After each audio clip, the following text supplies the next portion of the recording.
E aí galera, tudo bem? Bem-vindo ao canal do YouTube de Marco Mercado Fotografia. Dessa vez com o nosso convidado José Luiz da Conceição, fotojornalista. Ele trabalhou como freelancer em 1973 no jornal Folha de São Paulo, onde trabalhou por 8 anos.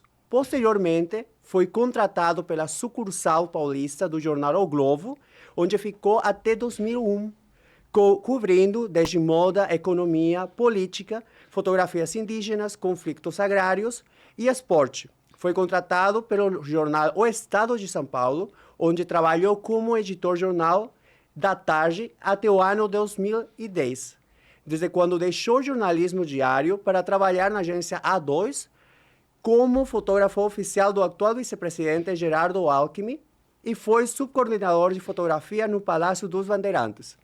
Em 2015, foi contratado pela OAB São Paulo para trabalhar no departamento de comunicação na mesma entidade. Ministra palestras, cursos e realiza fotografias para empresas e assessorias de imprensa. Bem-vindo, José Luiz.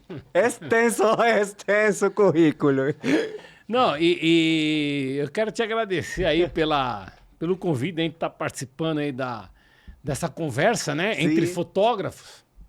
Para mim é muito gratificante. Obrigado. E eu acho que essa conversa ela é binacional, né? Porque verdade. eu sou boliviano e você é brasileiro. É verdade.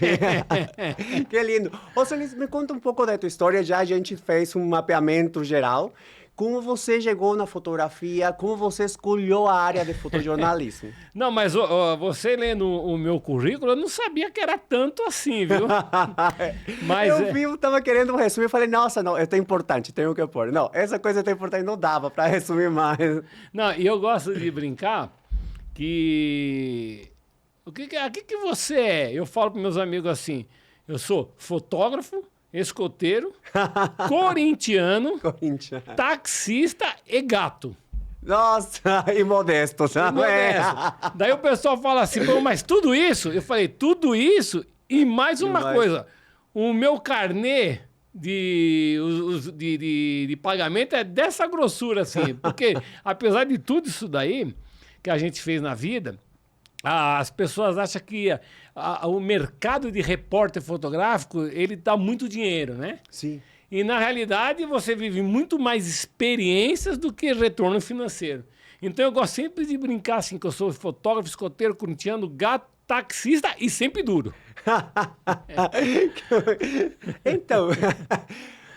Quando você chegou no fotojornalismo, você começou como fotógrafo? Sim. O que foi que ajudou a você se direcionar a essa área da fotografia? Então, na realidade, assim, começa muito antes de eu me tornar um profissional. Eu sempre gostei de fotografia, fotografava meus amigos na escola e tal, e eu sempre tive, assim, uma vontade de registrar histórias, né? Então, na época, eu comecei timidamente com uma maquininha fotográfica, fotografando os amigos e coisa e tal. E em alguns momentos, entre, de fato, cair na fotografia, eu gostava de escrever bastante também. Lindo. Então, eu escrevi muito, na época de colegial, entre ser fotógrafo, o que eu vou ser, o que eu não vou ser, eu comecei a escrever. Então, eu escrevia contos, escrevia poesias, né? Eu gostava muito. Até que depois eu fui, de fato, me direcionando para fotografia. Fiz um curso e coisa e tal no Senac e daí começou. Por coincidência, eu já trabalhava na Folha de São Paulo como auxiliar de escritório, até que teve um dia que eu comecei a, depois do meu curso de fotografia, batalhar lá dentro, de muita insistência. Eu comecei meus primeiros freelancers, né? E depois de tanta história, 2 anos trabalhando de freelancer e tal, consegui, depois de muito esforço e uma longa história, eu fui convidado para trabalhar no jornal Notícias Populares. E o Notícias Populares era um jornal que pertencia ao Grupo Folhas. E era um jornal que era tido como sensacionalista, porque você fotografava muita tragédia, muita crime, chacina, e entre uma chacina e outra tinha que sair atrás de alguém que topasse sair pelada para sair no jornal, né? Tinha que sair atrás do Elvis Presley que abaixou no centro espírita, tinha que sair atrás de um porco que tinha nascido com cara de gente. Por Então, isso que era sensacionalista. Era Dentro essa. que havia temas bem pesados, mas importantes, tinha essa parte mais... Exatamente. Daí eu fiquei bons anos lá e acabei ficando 8 anos no Notícias Populares, 9 anos. Até que depois eu fui para outros jornais. Mas esse foi o início. Quando, falando sobre fotojornalismo e entrando nessa área, como você diferencia o fotojornalismo a outras áreas da fotografia? Primeiro da fotografia e comparado com as outras áreas. Então, o fotojornalismo ele é um segmento da fotografia, né? Então, a fotografia tem vários segmentos. Tem moda, tem eventos. Que você já teve experiência também em todas essas outras exatamente. áreas. Então, quem faz fotojornalismo, ele acaba fazendo um pouco de tudo isso. Ele pode não ser especialista em uma área, mas ele acaba fazendo. Sim. E além de fazer, tem que fazer bem. Né? Tem que fazer muito bem. Mesmo que você não domine a área de moda, quando você é pautado por um desfile, para fotografar modelos top internacionais e coisa e tal, você tem que tentar pelo menos fazer tão bem quanto quem é o especialista. Porque o fotojornalismo você abrange todas as áreas das atividades humanas, né? Então, quando eu entrei para o fotojornalismo, eu caí de paraquedas, sem saber também de muita coisa. Então, é na prática que você vai aprendendo. Naquela avalanche de pautas que vem diariamente das mais diferentes segmentos, você vai fazendo e por uma questão de sobrevivência, você acaba fazendo e tentando, mesmo sem conhecer, você acaba aprendendo na marra, né? Então, eu acho que o fotojornalismo, para mim, foi uma escola de vida. E essa, para mim, foi, acho que, o maior aprendizado que a fotografia me deu, entendeu? Acho que o comum denominador é que a gente respira a fotografia. A fotografia já começa a formar parte da nossa vida e do nosso olhar. Já é uma extensão de nosso corpo e nossa mente, né? E eu sempre gosto de falar que, assim, quando você vira um repórter fotográfico, um fotógrafo, você é um fotógrafo 24 horas. Mesmo na sua hora de lazer, você não deixa de ser fotógrafo.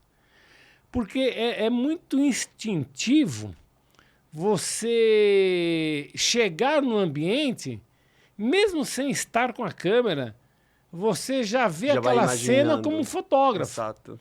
Então, a gente enxerga a iluminação de diferente maneira, os enquadres de diferente maneira. Exatamente. E também falam que a boa foto está feita de um conhecimento do equipamento e também de sorte, de estar em um momento preciso para poder fazer a fotografia. Então, você sempre tem que estar praticamente preparado para poder captar essa boa fotografia. E tem uma coisa que é curiosa, que é assim, você vai disciplinando o seu olhar, você vai lapidando o seu olhar, e eu gosto sempre de brincar dizendo o seguinte, que o bandidão,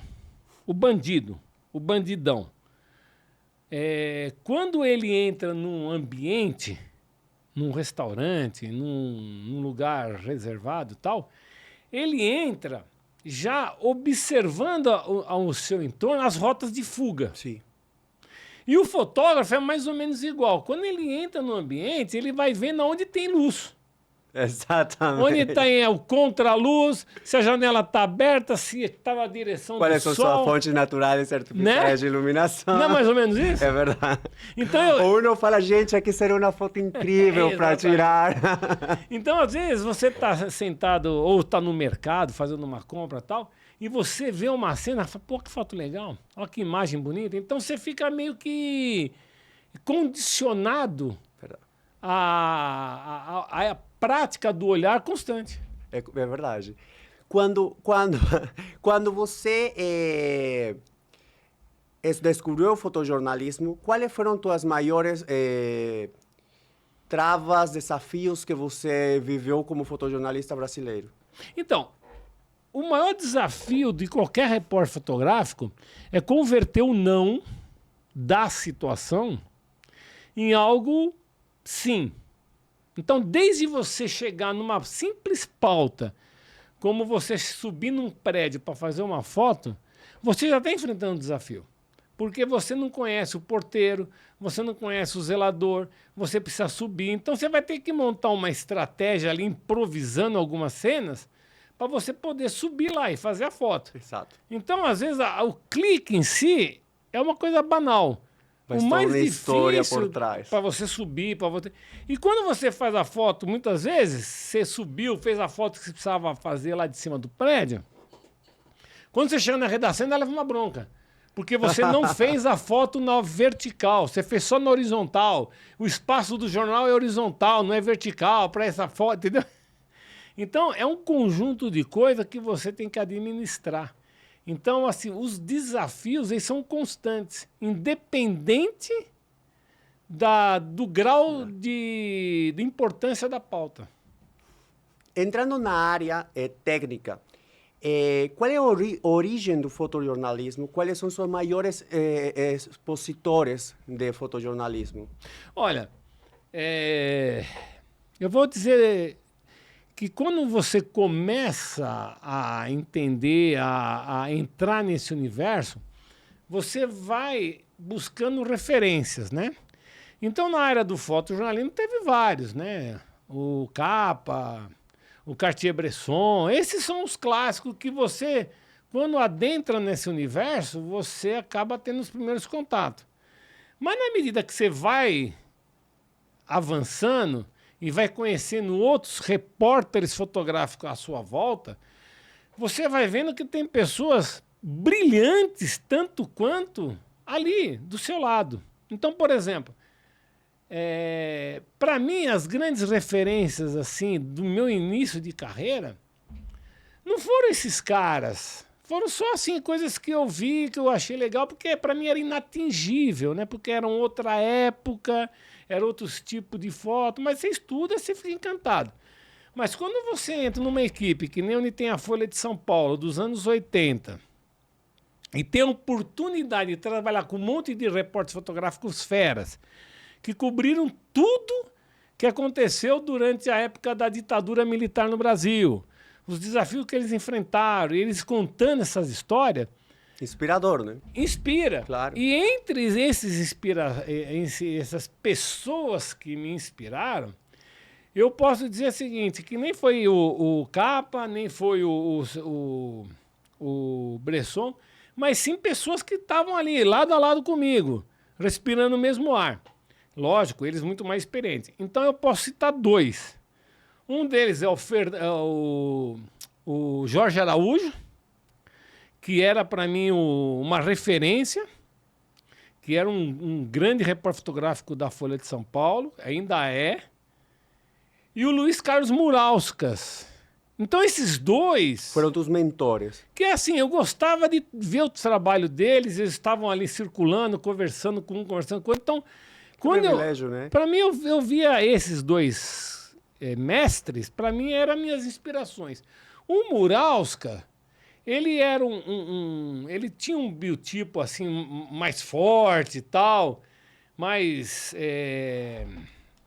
grandão assim e tal. E quando ele saía para uma pauta, ele era um cara divertido. Então, ele nunca deixava de trazer a foto que era importante. E o Jorge Araújo, um cara muito bem preparado, tinha toda uma história. Então, quando eu vi esses caras, para mim, eram minhas referências. Então, esses foram minhas grandes referências, entendeu? Não esses caras que estão nos livros, né? Quando falamos de fotoperiodismo aqui no Brasil, você nombraria a eles como grandes expositores do fotojornalismo no Brasil? Como você vê o fotojornalismo aqui no Brasil? Não, assim, que ele é muito bom. Não, o fotojornalismo é uma referência no mundo, né? O fotojornalismo é uma referência no mundo. Mas cada grande repórter fotográfico tem a sua importância dentro do contexto histórico de tempo e espaço, né? Então, na medida que você vai conhecendo o trabalho dessas pessoas, você vai vendo a importância e o legado que eles vão deixando. Então, assim, para mim, dentro do expoente do fotojornalismo brasileiro, teve muitos. Mas eu não tenho como deixar de citar, por exemplo, o Evan Teixeira, que é um grande repórter fotográfico do Jornal do Brasil. O falecido Orlando Brito, né? Que registrou tudo que tem de importante nos últimos anos na política brasileira, trabalhando em Brasília, que faleceu agora há pouco. E os mais jovens, né? Que depois vieram nesse vácuo. Que nem o Dida Sampaio, que também faleceu agora há pouco, mas que era um grande repórter fotográfico. Um outro que para mim era como um irmão, o Maurílio Clareto, o Lilo, que também foi vítima de Covid. Então, assim, o fotojornalismo brasileiro sempre teve muito bem servido de grandes profissionais, entendeu? Então, assim, hoje, atualmente, assim, por exemplo, um cara que eu acho que tem toda essa postura de um repórter fotográfico que vai um pouco além de ser um fotógrafo que tira fotos, é um cara que se adaptou às novas tendências do mercado do fotojornalismo, que é o cara que investe nas suas pautas, corre atrás de patrocínio, sabe falar amarrar pautas, vender suas próprias pautas e investir naquela ideia. Que é um fotógrafo amigo meu chamado Lalo, o Lalo de Almeida. Então, para mim, esses, assim, todos, de um modo geral, são as pessoas que me inspiram, independente do tempo e espaço, entendeu? Cada um com a sua característica. Cada um com seu estilo. Como você definiria teu estilo fotográfico? O meu estilo fotográfico é um estilo de sobrevivência. Aí como é que pode ser um estilo de sobrevivência? Porque as pautas sempre elas vieram meio quadradas. Elas caem no seu colo. Não é uma coisinha que está aqui escrita, você vai fazer isso, não. Ó, caiu um avião, vai para lá. Então, às vezes, quando você recebe uma pauta dessa, você não tem o endereço que foi, você só sabe a direção onde está o negócio. Aí você tem que ir também ouvindo no rádio, tentando também desvendar esse mistério, porque ninguém te dá as coisas prontas, né? Muito raro. Então eu gosto de brincar que eu sou um fotógrafo criativo e irreverente. Tudo isso por questão de sobrevivência. Claro. Porque o repórter fotográfico, ele tem que ter... ele tem que trazer a foto. É diferente dos tempos modernos que... você não fez a foto... a gente pega da agência, você entendeu? A gente pega de alguma agência que tenha feito. Não. A grande força motivadora de qualquer repórter fotográfico é você trazer a sua foto. É de você, autoria, né? É de você, quando revelar o filme ou quando você digitalizar sua foto, descarregar, você vê a cria ali e saber, puta, eu dei o meu melhor possível e aqui está o resultado, entendeu? Dentro das condições que eu encontrei, essa é o melhor. E eu falo que por uma questão de sobrevivência, por quê? Porque se você trabalha num grande jornal como Folha de São Paulo, Estadão ou Globo, sei lá, por onde eu passei, você tá na nata do fotojornalismo. Você entendeu? Então, não é só você estar trabalhando, você se manter no jornal. Lógico. Porque todo mundo quer essa sua vaga. A concorrência e a competência é enorme. Né? E aqui, do mesmo jeito que você está produzindo ali, tem um monte de gente que está produzindo fora e que quer o seu lugar. Então, nesse universo, não é só você ser um bom fotógrafo. Você tem que ter ética, você tem que ter bom relacionamento com os seus adversários. Você não pode tratar seus adversários, seus concorrentes, né, como inimigos. Sem respeito, né? Porque você quer fazer a sua foto melhor que a dele. Sim. E ele também. Então, por uma questão de longevidade, pela quantidade de tempos que eu fiquei no jornalismo diário, eu acho que isso me dá uma certa tranquilidade em dizer que foi um trabalho honesto. Você entendeu? Entendi. Então isso é uma coisa que eu acho importante. E é uma das coisas que tem que nortear o fotojornalismo. É o seu compromisso com os seus valores e principalmente o que você está trazendo de recorte daquela história para o leitor. e conseguir transmitir a mensagem que está acontecendo nesse momento através da fotografia. Exatamente. Então, o recorte daquela história, se ela foi honesta, então isso é uma coisa que tem que estar sempre avaliando, entendeu? Qual você consideraria que é a importância maior do fotojornalismo?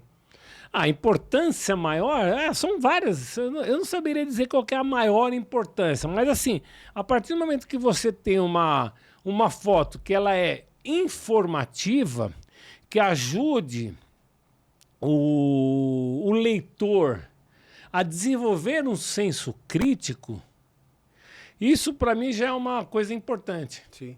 Entendeu? Isso é uma coisa importante.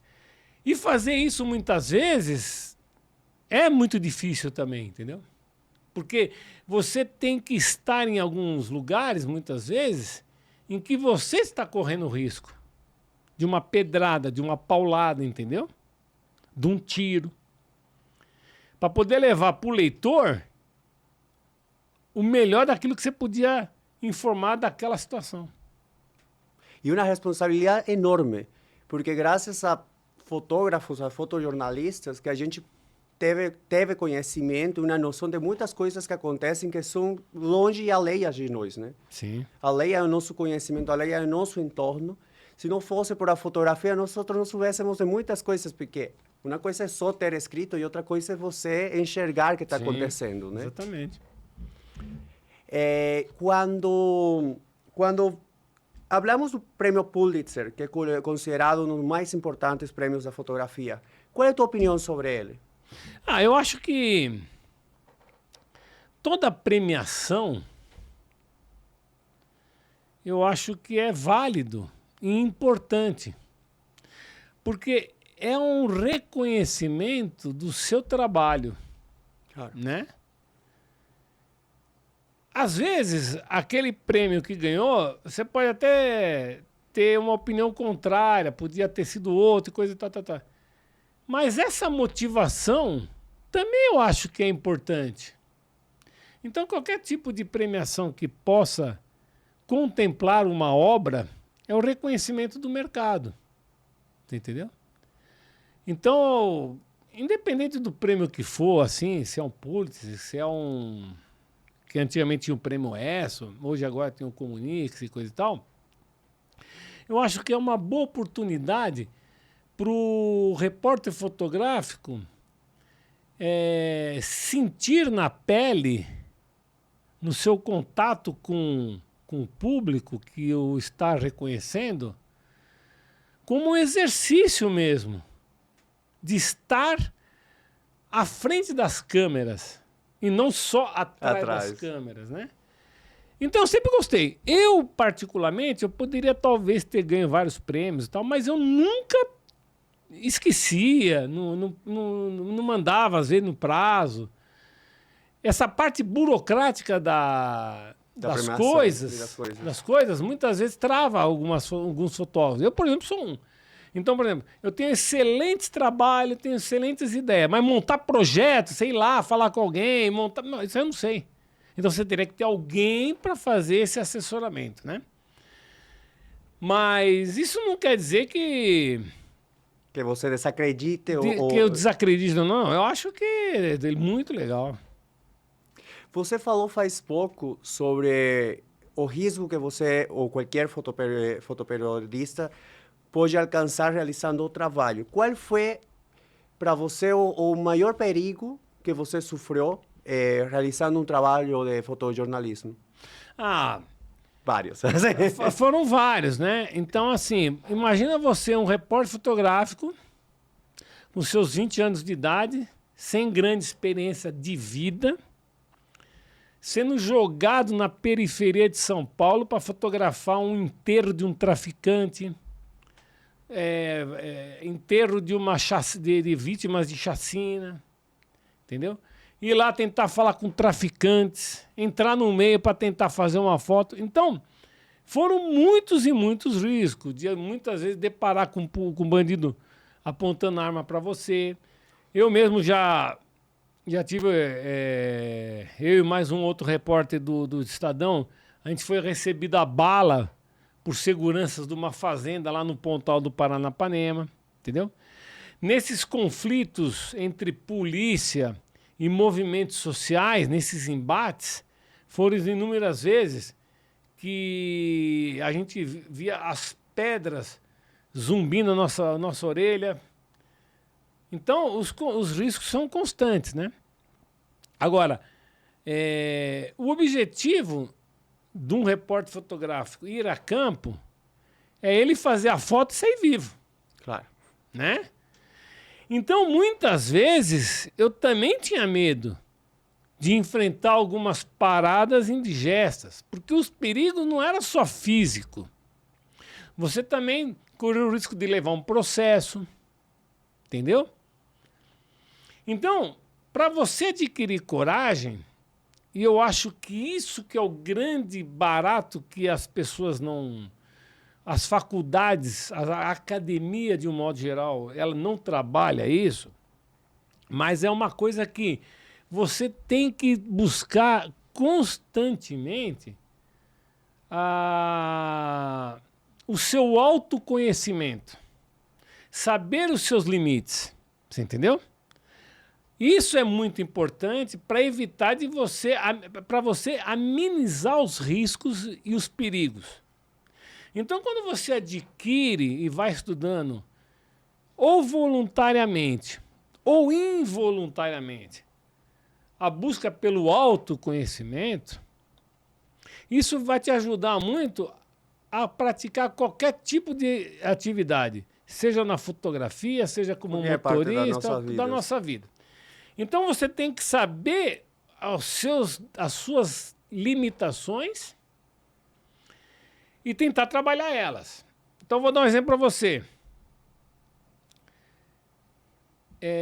Eu, por exemplo, eu faço qualquer tipo de fotografia, Mas se alguém pedir para mim subir em cima de um prédio alto de 30 andares e ir lá fazer uma foto lá de cima, eu confesso a você que eu tenho medo. Eu tenho uma fobia de subir em prédio. Não tenho medo de subir em helicóptero, ando de helicóptero sem porta, entendeu? Eu não tenho problema nenhum com isso. Do cara atirando em cima de mim, paular. Não, isso não. Agora, subir em prédio me dá uma paura. Então, eu conheço os meus limites, entendeu? Então, isso é muito importante. Agora, entrar numa pauta e sair vivo dela requer também um jogo de cintura. Então, uma das coisas que eu percebi durante a minha caminhada como fotógrafo, ainda no Notícias Populares, foi o de estudar teatro, fazer um curso de teatro, que é uma coisa que eu acho que qualquer ramo de atividade, você fazer um curso de teatro é fundamental. Por quê? Porque o teatro, ele te ajuda sobre vários aspectos. Então, por exemplo, eu tinha que entrar, às vezes, escondido no ML, onde estavam os corpos de uma vítima. Nossa. Então, você não chega na cara dura, eu posso entrar... Não dá. Eles não vão deixar. Tem que pegar uma atitude e controlar os sentimentos também, que é o que ajuda o teatro. Você tinha que, às vezes, criar um personagem para poder entrar. Porque o não você já tinha. Então o jornal às vezes mandava a gente fotografar um problema muito sério num pronto-socorro de algum hospital público. O assessor de imprensa não ia deixar. Não vai deixar você entrar para fotografar um problema. Segurança para tudo quanto é canto. Mas você tem que trabalhar... O seu trabalho é furar esse cerco e trazer a foto sem que os caras tenham percebido. Então, isso requer um pouco de exercício de ser um artista. Então, foi aí que eu falei, pô, vou fazer teatro. Aí, quando você passa a ser se disfarçar, criar um personagem. Disfarçar. Eu sou parente de uma vítima, tô com meu braço machucado. Você entendeu? A câmera aqui embaixo. Entendeu? Então isso ajuda muito. Então o teatro me deu muita... Esses 2 anos que eu estudei não foi para virar um profissional, que eu nem tenho talento para ser um artista de teatro, cinema, essas coisas. Mas me deu isso, canja, para naqueles momentos de dificuldade... saber, porra, eu posso entrar ali fingindo que eu sou o motorista que veio buscar o corpo, entendeu? Entendi. E quando eu fiz a foto, fui embora. Uma vez feito, já não importava. Exatamente. Trabalho feito. Então, essas coisas é muito legal. Então, eu acho que a busca pelo autoconhecimento, independente da atividade que você faça, é fundamental.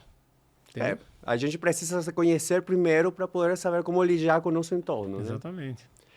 Né? Houve algum momento da tua vida que você falou, isso já não é para mim, é muito perigoso, estou arriscando minha vida, e você decidiu desistir? Não, teve inúmeras vezes que eu falava, meu, o que, que eu estou fazendo aqui? Né? E no dia seguinte estava lá de novo. Corajoso. Que bonito. Acho que é muito importante do fotojornalismo é que muitos de nós, e me incluo, eu não conheço muitos de São Paulo, eu normalmente moro no centro, na Liberdade, perto da Bela Vista. Então eu vivo, acho que em uma borbulha, né? Em uma bolha, perdão. Numa bolha. É uma bolha do meu mundo do centro. Mas há um mundo na periferia, há necessidades na periferia e em outras partes de São Paulo, que você me contou na tua biografia que você trabalhou nas periferias. Como foi trazer essa verdade para todas essas pessoas como nós, que não temos noção do que está acontecendo? Então, por isso que eu acho que algumas profissões, ela te permite estar em lugares em que outras profissões normalmente não estão. Então, não é menosprezando ninguém. Mas, por exemplo, se você trabalha num banco, você vai ficar condicionado àquele universo, naquela sala, atendendo clientes e tal, né? Sabendo a conta bancária de todo mundo. Exatamente. Se o cara for ver a minha conta bancária, ele então vai estar me ligando daqui a pouco aí. Mas assim, tem algumas profissões que te permitem estar em lugares que outras pessoas não estão. Né? Então isso eu acho que o fotógrafo, o repórter de um modo geral, ele tem essa oportunidade. Agora, isso que ele vê na periferia, não precisa necessariamente ser na periferia. Já estamos vendo no mesmo centro daqui. O cara está nos Jardins, fotografando um belo restaurante, né? Ou está no meio de uns políticos, de artistas, tá? Então, esse universo por onde ele caminha, de uma certa forma, tem que servir para ele se tornar um ser humano melhor. Exato. Porque isso repercute na sua foto, né?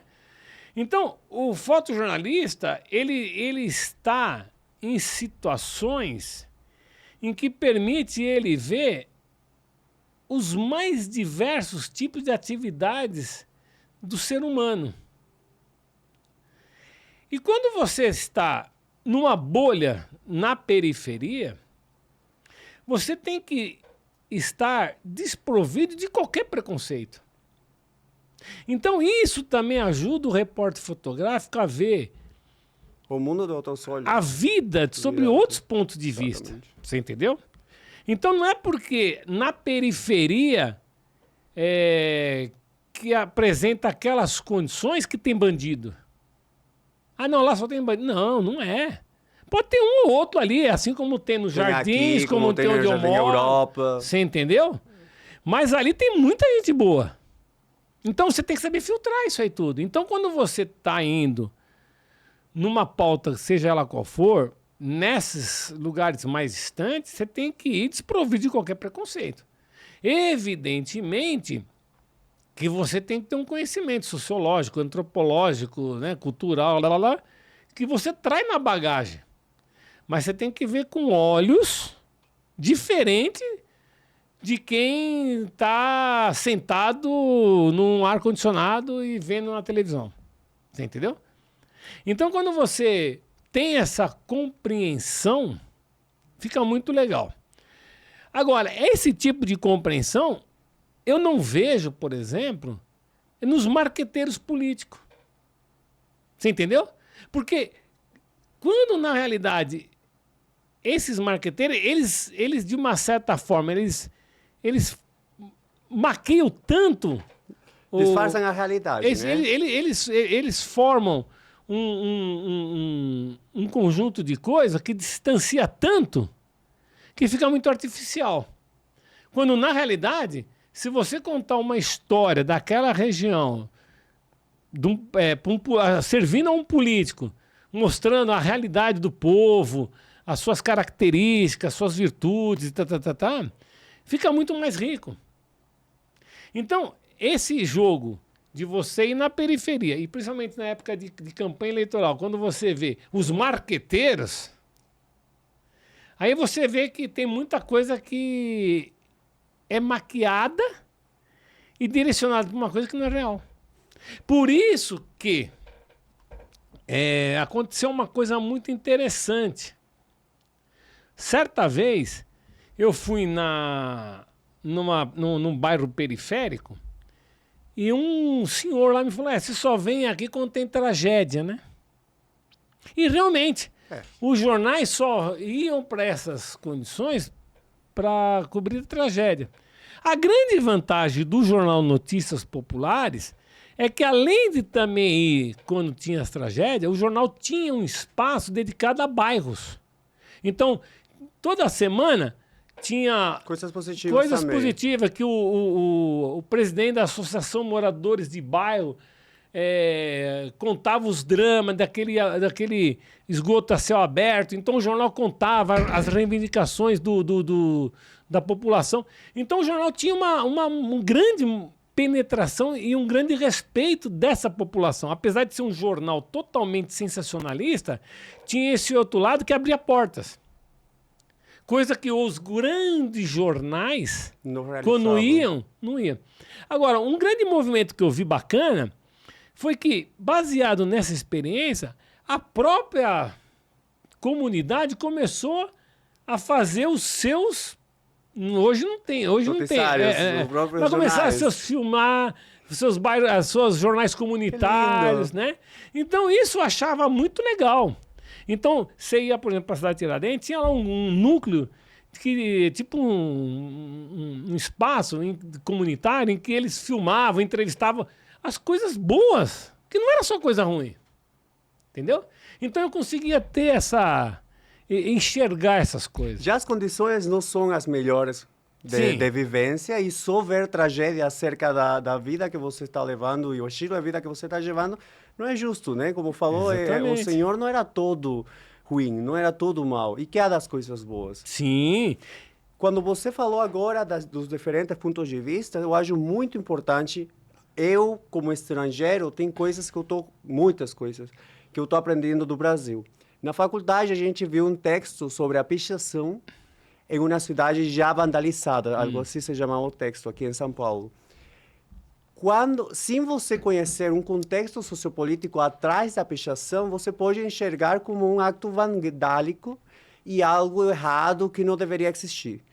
Mas quando você vê, desde outro ponto de vista, todo esse backup, por que se deu a pichação aqui em São Paulo, e você vê a pichação como uma expressão dessas pessoas que foram... É um grito, né? Um grito de protesto de todas essas pessoas que foram deslocadas para as periferias em umas condições que não eram as melhores, inclusive de transporte e serviços básicos.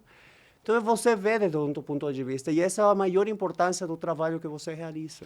E outra coisa, você tocou num assunto muito legal, porque assim, o grafite, né? Ele é uma expressão artística. E aquilo representa um grito de quem está ali.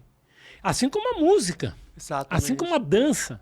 Então, quando você anda nessa periferia toda aí, você vê muita coisa entrelaçada.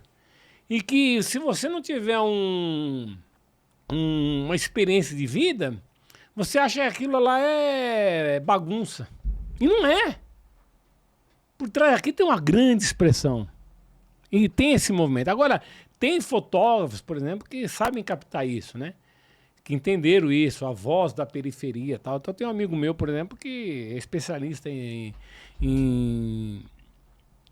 ter imagens desses movimentos, né? E desses movimentos saíram grandes artistas, né? Pô, você vê o Emicida, por exemplo, Pô, eu sou fã. Então, essas coisas a gente tem que estar sempre atento. Um repórter fotográfico, ele tem que transitar por todos os meios e sair ileso. Vou fotografar treino de futebol? Vou. O cara não é meu amigo. O jogador não tem que ser amigo de repórter fotográfico, não tem que ser amigo de repórter, não. Ele é um... Você tem que ter isenção, entendeu? Exato. Assim como político. Você trabalhou também muito na área política. Então você, por exemplo, você não é amigo dos caras, você trabalha ali, você tem que manter a ética. Então a gente tem que estar sempre sabendo andar na linha para não cair, né? Para um lado ou para o outro, entendeu? Não tomar o partido, né? Tentar ser imparcial. Né? Exatamente. E o mais fiel à verdade. Né? Sim. E ser respeitado por isso. Exato.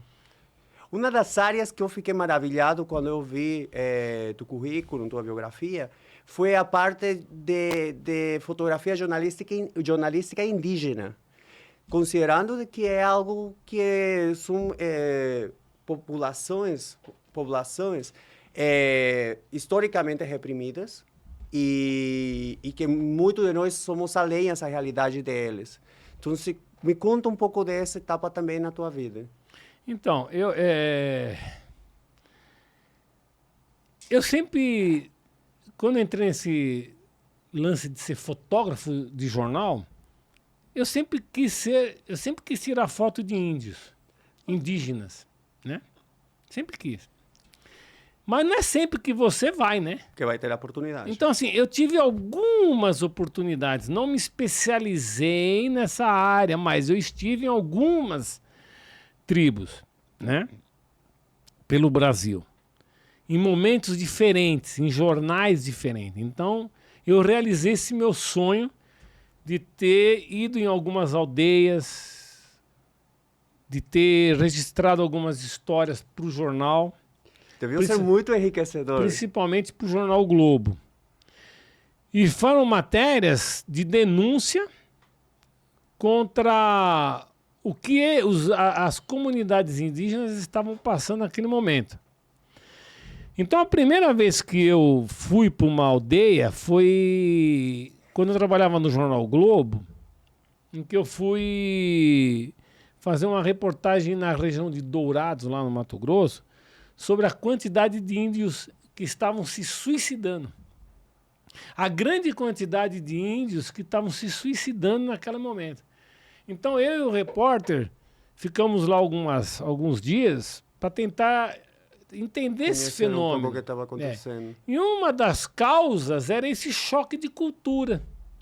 Então você entrava na tribo indígena lá, por exemplo, era assustador. Você tinha lá uma igreja evangélica, você tinha uma igreja, um centro espírita, você tinha uma igreja católica. Então, esse universo, esse choque cultural, também era um dos fatores pelo qual os indígenas estavam se suicidando. Entendeu? Então, isso aí é muito assustador, né? A outra vez, eu percorri, mais o Jorge Alonso, alguns estados atrás, para mostrar o avanço da AIDS entre os indígenas. Então foram matérias muito sérias, em que a gente visitou várias populações e que estavam sendo vítimas de AIDS. Então, sem o mínimo conhecimento de poder realizar o tratamento. Então, mas a questão que o governo até tinha instrumento para ajudá-los. Mas eles não sabiam como, não tinham conhecimento para acceder a ele. O governo tinha um trabalho sério na época de conscientização sobre o problema. Então tinha uma cartilha explicando para eles como que tudo isso aí, né? Sim. Mas na língua deles. Que legal. Então era uma coisa positiva, né? Tinha essa preocupação. Então, a gente chegou a uma conclusão, a gente conseguiu mais ou menos entender que eles eram induzidos, talvez para uma questão de exterminar mesmo uma população, entendeu? A gente não conseguiu provar, embora tivesse grandes indícios, de que haviam garimpeiros que propositalmente faziam esse tipo de coisa para proliferar a AIDS entre os índios, por causa que a terra deles, né? Claro. Então, só que isso a gente não conseguiu provar. A gente sabia tudo, mas o jornal, para ser um jornal sério, tem que provar. A gente não conseguiu provar essa nossa tese. Então, o jornal não deu essa versão. Autoridade. Mas Assim. contou toda a história do grande problema que era a AIDS entre os indígenas. E depois fomos para as outras, depois em outra época, outras histórias e tal.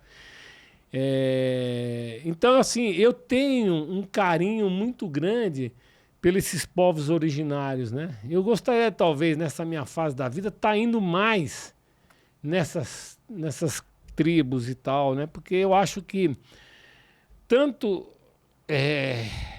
as questões indígenas, assim como os movimentos sociais pela luta pela terra, ainda tem muito a ser registrado ainda, entendeu? O governo atual, ele tem essa preocupação, ele tem uma política voltada para esse tipo de problema, né? Mas ainda tem muita história a ser contada ainda, né? Então a luta pela terra ainda é uma coisa que ainda tem muito a ser registrado, né? E uma outra coisa também que me deu muita coisa de emocionar é de ver que, apesar de tudo, tem muita coisa boa acontecendo, principalmente na área da educação, que é a coisa da inclusão. Você entendeu? Sim. Então, você, por exemplo, você pega algumas universidades públicas em que você está lá, tendo a oportunidade de ver lá um brasileiro, um angolano, um boliviano, um argentino. Então, essa torre de Babel estudando e fomentando pensamento, né? Então, isso coisa é um movimento que está tendo agora, de uns 10, 15 anos para trás, a inclusão, né? Então, acho que essa coisa da sociedade estar mais inclusiva, ela também está trazendo alguns benefícios, né? Tudo é muito a passos lentos, né? Porque a gente sabe que existe um poder econômico por trás de muitas coisas, né? Mas por detrás de tudo isso, tem muita gente boa fazendo coisas, entendeu? Existe esse movimento, né? Vamos olhar um pouco dos teus trabalhos, por favor. Podemos colocar? Inclusive, há uma foto tua que eu acho que foi feita em uma aldeia indígena, que estava a escola sendo queimada, ou acho que o terreno estava sendo queimado. Não sei se está um pouquinho mais lá. Essa foto é muito boa. Onde foi realizada essa fotografia? Isso aqui foi um protesto que teve nos anos 90 pela privatização da Cosipa. E era uma época que a AIDS estava em alta, né, ainda, os grandes índices, né?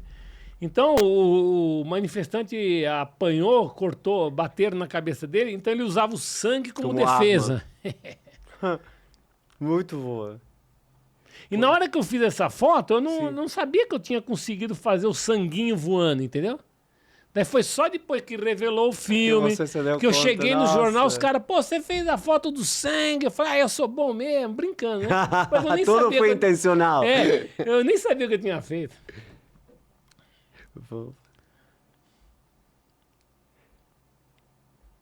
Nossa.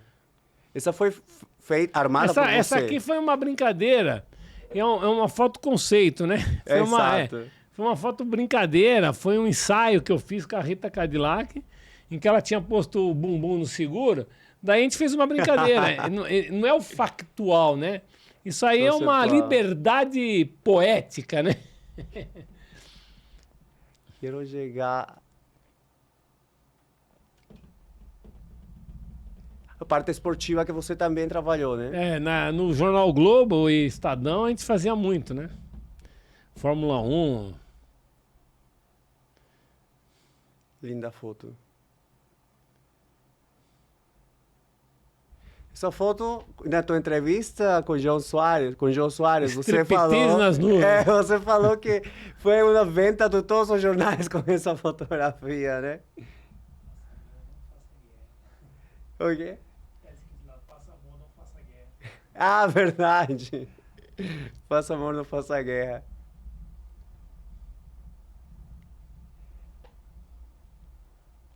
Essa aqui é uma foto interessante, ó. Essa aqui, ó, se você me permite só uma observação. Tá vendo aqui? Essa aqui foi uma rebelião de preso no Carandiru.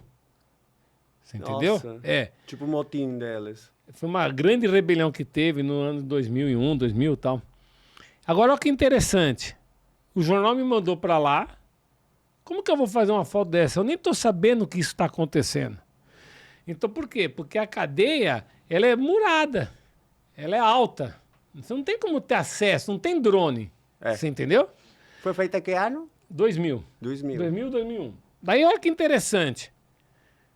Tinha-se notícia de uma grande rebelião. Daí, quando você está circulando ali, você está ciscando o seu entorno para tentar um ângulo, sabe? Havia, do outro lado da rua, algumas familiares dos presos. Então, eles ficavam do outro lado da rua fazendo sinais. Entendeu? E lá dentro, num espaço do Carandiru, alguns presos, pela janela, faziam também gestos. Na realidade, não era gestos. Aquilo era um código, um tipo de um código Morse deles. Então, lá do lado de dentro, ficava pela janela alguém fazendo... No escotismo, no grupo escoteiro, a gente tem um código de Morse e tem um código de bandeira. Então, você se comunica à distância. Se você saber a posição das bandeirinhas... Interessante. E é a mesma coisa dos presos. Então, os presos de lá faziam sinais, então eles iam compondo as palavras.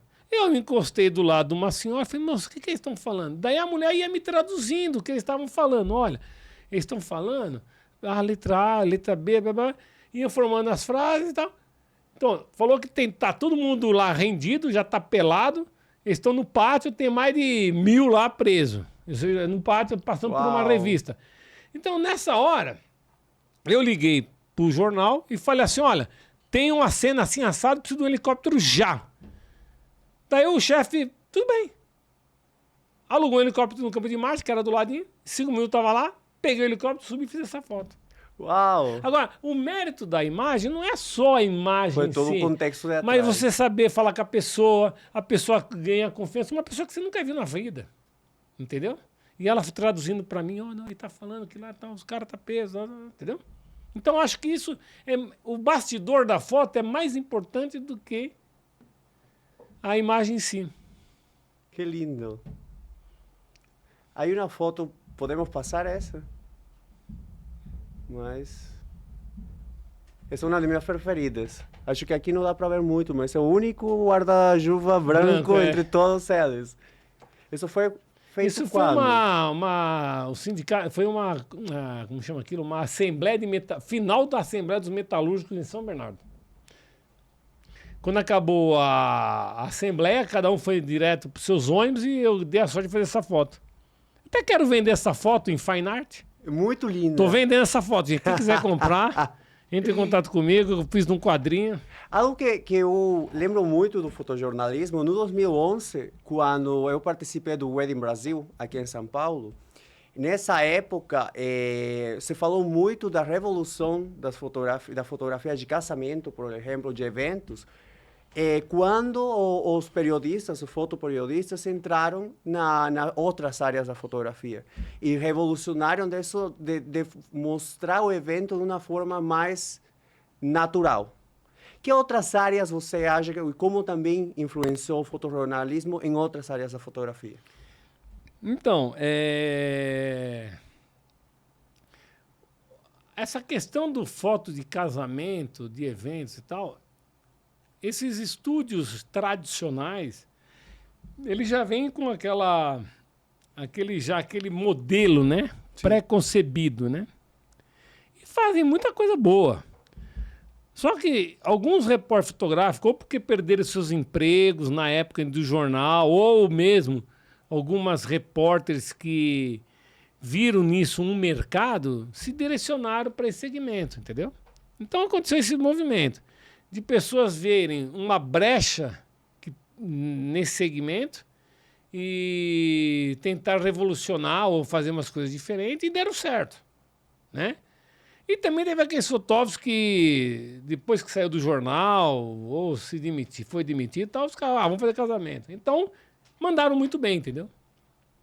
Então, eu sempre digo o seguinte, o fotojornalismo, quem tem olhar de fotojornalismo, ele sabe captar a emoção. Exato.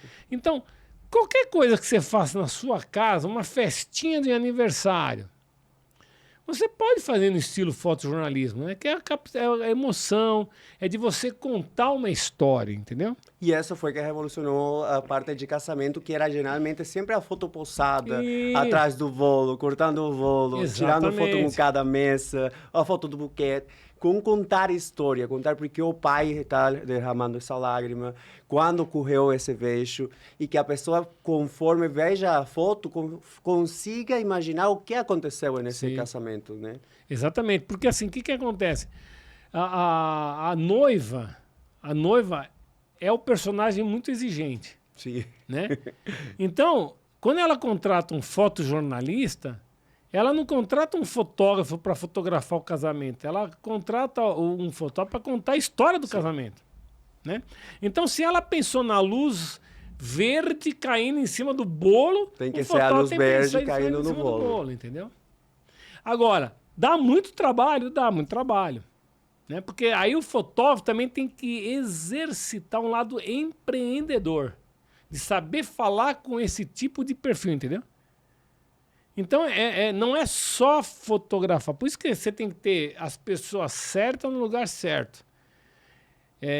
Eu posso fazer brilhantes fotos de um casamento, mas eu precisaria ter assessoria de alguém que tivesse esse know-how de falar com a noiva. Porque hoje em dia a vida tem que ser equipe. Não dá para o fotógrafo ser o cara que vai dirigir o carro, entendeu? É diferente de um repórter fotográfico, né? Que quando um repórter fotográfico vai a campo, ele está por sua conta e risco. Ele é um bicho solto lá. Agora, quando você está num evento... Você trabalha na equipe. Você tem que ter uma equipe. Exato. Quando, de todas as fotos que você realizou, de todo o teu trabalho laboral, qual você consideraria que foi a que causou mais repercussão no mundo, na sociedade? Olha... Eu não saberia dizer assim qual delas. Porque tem uma coisa aí que é o seguinte: toda foto que eu fiz, ela foi importante. Algumas mudaram muitas coisas graças àquela foto.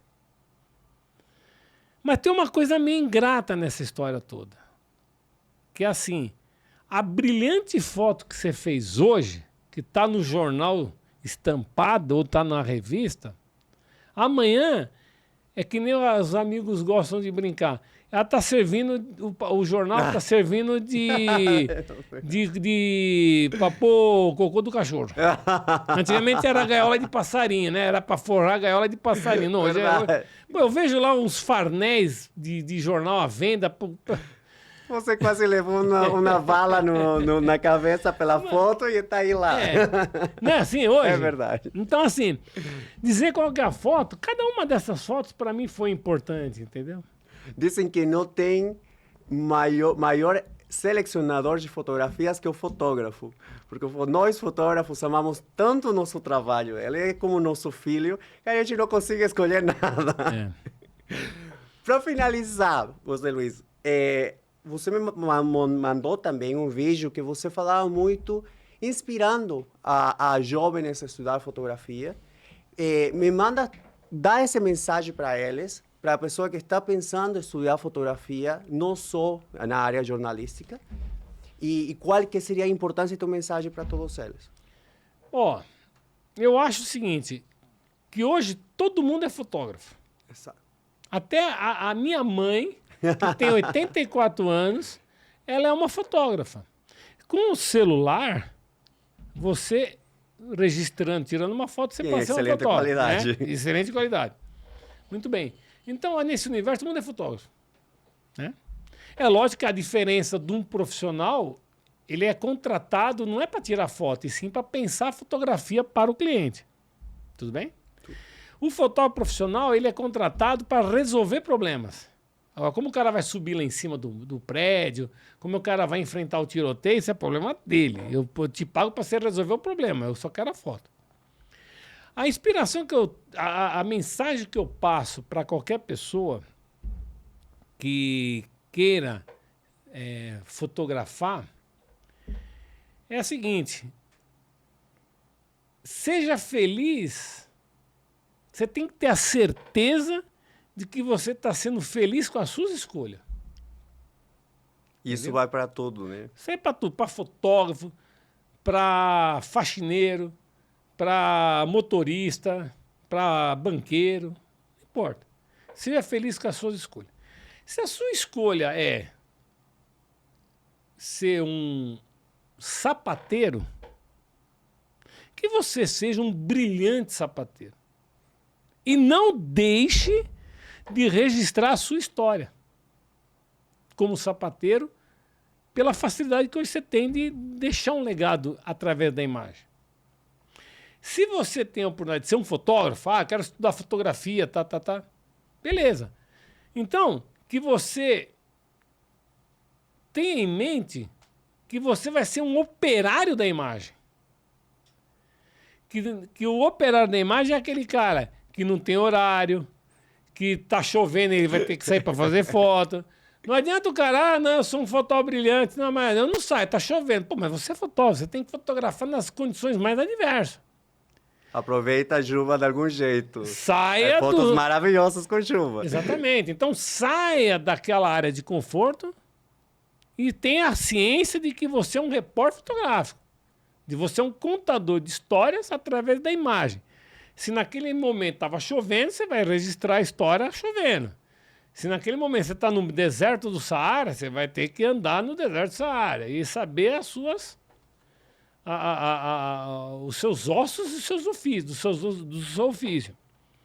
Então é isso, é ser feliz com as suas escolhas, entendeu? E somos operários da imagem. Essa história de uma fotógrafo é artista, tal, pode até ser. Eu estou tentando ser artista, eu estou tentando agora pegar algumas dessas minhas fotos e tem um conceito a mais. E tô emoldurando elas para vender como fine art, para ver se eu consigo pagar meus boletos, para não ter os caras me ligando, ó, você tá devendo, hein? Você entendeu? Agora, daí você faz uma divulgação pros amigos, seus amigos é mais duro que você, ninguém compra foto. Então eu vou ter que exercitar um lado empreendedor, ou ter alguém fazer isso para mim. Agora, vamos abrir entrevistas, por favor. Independente disso, qual que é o grande barato de tudo isso? A gente veio no mundo para ser feliz. Exato. Né? Faça o que te faz feliz. Você vai ficar feliz, né? Sabendo que você tem como, pela sua escolha, uma importância muito grande para a sociedade. Porque uma fotografia pode ajudar uma pessoa a mudar uma realidade. Né? Você tem que ter essa consciência. Né? Agora, não se preocupe em ter equipamentos grandes, a questão. Vai no seu limite, vai na sua caminhada, entendeu? Vai devagarzinho, sem pressa. Agora, não cometa o erro que a maioria dos meus amigos cometeram. É de não guardar as fotos. Por favor. Então, sempre sai pelo menos com 2, 3 cartões de memória. Você guarda também. as fotos, você cadastra as suas fotos, entendeu? Pega uns 2, 3 HD externos. Isso, vai guardando. Saiba fazer seu acervo, né? Porque aquela foto, sabe qual que é a foto boa? É a foto que você acha na hora que você precisa. É verdade. Porque não adianta você falar, não, eu fiz uma foto, sabe? Tá por cadê? Não sei, deixa eu ver. Não sei. E outra coisa também eu acho muito importante para culminar é fazer um chamado a toda a população também a registrar os momentos e registrar seu entorno, porque acho que agora, com a facilidade que temos com a câmera, todo mundo também é um periodista, né? Sim. Todo mundo é um contador de história. E aí muita coisa que acontece lá fora que não tem acesso um fotojornalista profissional, mas sim a pessoa que está aí.